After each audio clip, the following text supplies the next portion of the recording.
వాళ్ళు ప్రశాంతంగా ఉండాలి అని అంటే ప్రతి పేదవాడి ఇంటిలో వెలుగులు నిండాలి అని ఈరోజు 200 యూనిట్ల వరకు ప్రతి పేదవాడి కుటుంబంలో దాదాపుగా 50 లక్షల కుటుంబాలకు 200 యూనిట్లు ఈనాడు ఉచితంగా కరెంట్ ఇస్తున్నాం.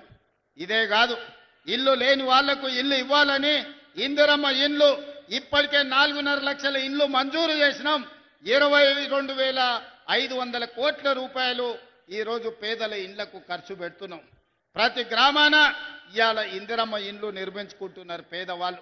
అందుకే ఈనాడు ఆడబిడ్డల మంచి కోసం, రైతుల మేలు కోసం, నిరుద్యోగ యువత యొక్క భవిష్యత్తు కోసం తెలంగాణ రాష్ట్రాన్ని అభివృద్ధి పదం వైపు నడిపించుకుంటున్నాం.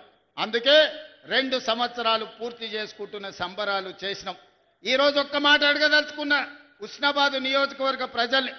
ఒక పక్కన గజ్వేల్ ఉంది, మీకు ఇంకో పక్కన సిరిసిల్ల ఉంది, ఆ పక్కన సిద్దిపేట ఉంది. ఈ 3 నియోజకవర్గాలల్లో దేవుళ్ళు ఏమైనా పరిపాలిస్తుర్రా? గత 10 ఏళ్ళు ఈ ఉస్నాబాదు, అంతకంటే ముందు కూడా టీఆర్ఎస్ వాళ్ళు ఎమ్మెల్యేలు ఉన్నారు కదా, ఆడ మొదలుపెట్టిన రంగనాయక సాగర్ పూర్తవుతుంది, కొండపోచమ్మ పూర్తవుతుంది, మల్లన్న సాగర్ పూర్తవుతుంది. ఆ నియోజకవర్గాలు నిధులు వరదలై పారుతాయి. కానీ ఉస్నాబాద్లో మొదలుపెట్టిన మీ గండిపల్లి రిజర్వాయర్ కానీ, గౌరెల్లి రిజర్వాయర్ కానీ ఎందుకు పూర్తి చేయలేదో ఆలోచన చేయండి. కానీ కేసీఆర్కు సెంటిమెంట్ ఉస్నాబాద్. సతీష్ బాబు మావోడే, మా ఇంటి మనిషే, ప్రచారం ఇక్కడి నుంచే మొదలు పెడతా అన్నాడు. అయ్యా, ప్రచారం మొదలు పెట్టడానికే నీకు ఉస్నాబాద్ కావాల్సి వచ్చింది, కానీ నిధులు ఇవ్వనికే నీకు ఉస్నాబాద్ కాలేదా? ఈ ఆదర్శ గ్రామం అని ఒకటి తీసుకున్నావు, దానికి ఏం చేసినావు అని నేను అడుగుతున్నా. అందుకే ఇవాళ మా మిత్రుడు మా పొన్నం ప్రభాకర్ గారు, నువ్వు గౌరెల్లిని, గుండపల్లిని పూర్తి చేయాలన్నారు. ఎన్ని నిధులైనా ఇచ్చి తొందరలోనే మీకు గౌరెల్లి రిజర్వాయర్ పనులన్నిటినీ పూర్తి చేపించే బాధ్యత ఈ ప్రభుత్వం తీసుకుంటుంది, కాంగ్రెస్ పార్టీ తీసుకుంటుంది. అదేవిధంగా మీ ఎమ్మెల్యే గారు చాలా ఇచ్చినా ఇంకేం ఆడాడు అనుకొని వచ్చిన, మీకు కాలేజీలు ఇచ్చినా, యంగ్ ఇండియా ఇంటిగ్రేటెడ్ స్కూళ్ళు ఇచ్చినా, మీకు రోడ్లు ఇచ్చినా, చాలా ఇచ్చినాక మా పొన్నమన్న సంతోషంగా ఉంటాడు అనుకున్నా.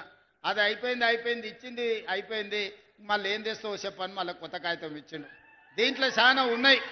ఉస్నాబాద్కు రింగ్ రోడ్డు కావాలన్నాడు, ఇంకా చాలా రాసిండు. ఇక్కడ అన్నిటినీ ప్రభుత్వ పాఠశాలలకు నిధులు కావాలన్నాడు. అదేవిధంగా పట్టణం చుట్టూ రింగ్ రోడ్డు అడిగిండు, మున్సిపాలిటీకి అండర్ గ్రౌండ్ డ్రైనేజ్ ఏదో అడిగినట్టుండు. అదేవిధంగా చాలా వాటికి తాగునీటి నీళ్ల కోసం కూడా ఇవాళ నిధులు అడిగిండు. తప్పకుండా ఇక్కడికి వచ్చిన ఉస్నాబాదు మిత్రులకు మీకు ఒక్కటే మాట ఇవ్వదలుచుకున్నా, గత పాలకుల లెక్క ఉస్నాబాదును నిర్లక్ష్యం చెయ్యం. ఆనాడు సిద్దిపేటను, సిరిసిల్లను, గజ్వేలో మాత్రమే వాళ్లకు నియోజకవర్గాలుగా కనిపించింది.